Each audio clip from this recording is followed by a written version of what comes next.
खीरे का लीमू पानी। क्यूकाम्बर लेमनेड। खीरे का लीमू पानी एक ताजगी बख्श मशरूब है जो गर्मियों में जिस्म को ठंडक और तवानाई फराहम करता है। ये मशरूब खीरे की फरहत बख्श खुसूसियात और लीमू की तुर्शी को मिलाकर बनाया जाता है, जो न सिर्फ जायके में मज़ेदार होता है बल्कि जिस्म को डिहाइड्रेशन से बचाने में भी मदद देता है।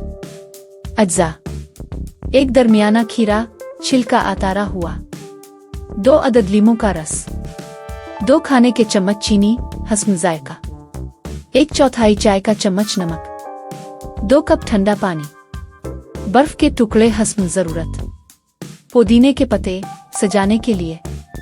तरकीब: खीरे को कद्दूकशा टुकड़ों में काट कर ब्लेंडर में डालें। इसमें लीमू का रस, चीनी, नमक और ठंडा पानी शामिल करें।